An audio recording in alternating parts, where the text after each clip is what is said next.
Thanks for being with us, Charles. Can you tell us a little bit about the genesis of the exhibition and your involvement? Well, it sort of started for me about 2.5 years ago when I was still working at the Powerhouse. And I went to a meeting down at the Government Architect's office, which was about their bicentenary coming up in a couple of years and what they could do for it. And there were people from all the cultural institutions. But you know, I thought, oh well, that's probably the last I'll ever hear of that. But then to my surprise, a year or so ago, I heard they were going to do an exhibition. They were looking for a curator. So I just left the Powerhouse, so I was sort of in the right place at the right time, which was great. The Office of the Government Architects is one of the oldest architecture practices in the world. Do you think this has had a profound effect on the look of New South Wales, and can you cite some examples? Yeah, the Government Architect, there have been 23 of them, starting with Francis Greenway.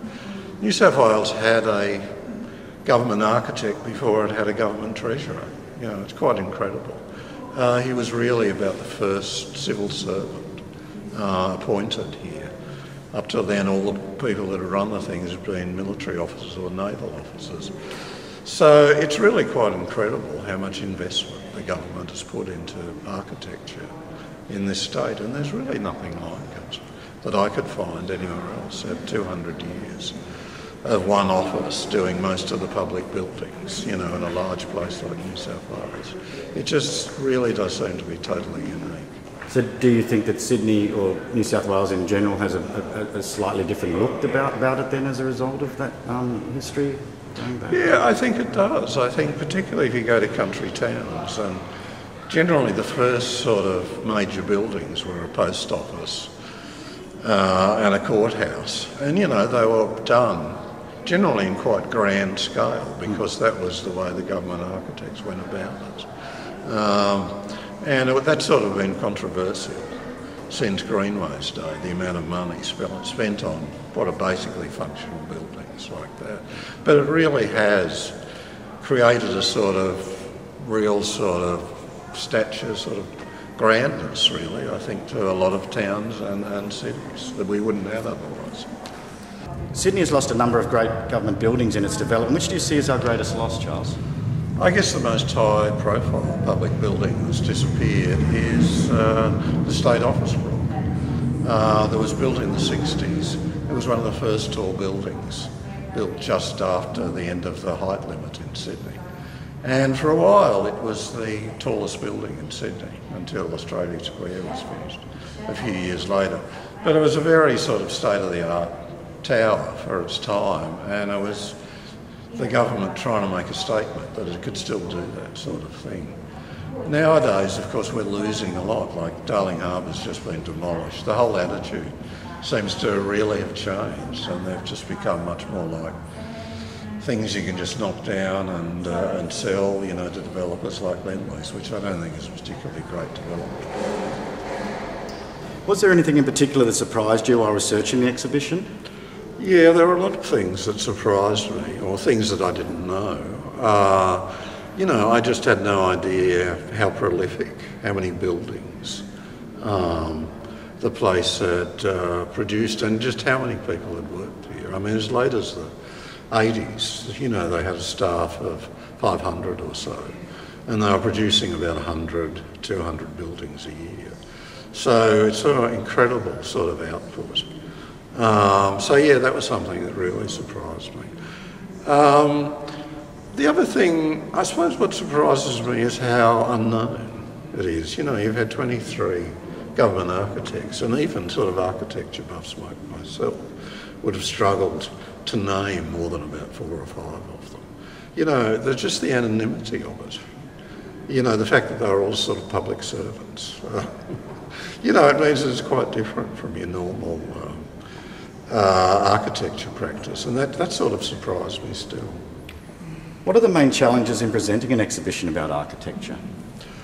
Architecture exhibitions are difficult, you know, because it's hard to represent a building in any other way except via photographs, models, drawings. And a lot of people, you know, find them a bit hard to decipher, I think, sometimes. This is a sort of different sort of architecture exhibition. Most of them it's about a famous architect, you know, whether it's Harry Seidler or who. Whereas this one's, I guess the good thing about it is that a lot of it is buildings that people are very familiar with. A lot of them, like this one, like the State Library, that they go to quite often. So it has that advantage. We were sort of told we had to do something that looked a bit different to what most library exhibitions look. They didn't want just, you know, sepia photos sort of up on a white wall and stuff like that. So the designers sort of worked hard to get a lot more colour, you know, a bit of text and stuff into the exhibition. We also, you know, did a database of as many buildings as we could manage, and also a couple of movies. So, you know, they're tricky things to do, but I think this one in a way was easier than most, just because the subject matter is so broad. I understand that in 2016 we will no longer have a government architect setting the standard for the state. What do you think the effects of this will be? Well, it'll be really interesting to see what a difference the change makes. I mean, I know that Peter Poulet, the current government architect, is anxious to still have a small design office there because he thinks they can't possibly do his job, you know, without some expertise, some architectural expertise. So it's going to be interesting to see whether the government goes along with him on that front, you know, and I really think that's going to make or break it. It's just pointless having a government architect if he doesn't actually have some architects working for him. I can't leave without asking you, do you have a favourite building and features in the exhibition?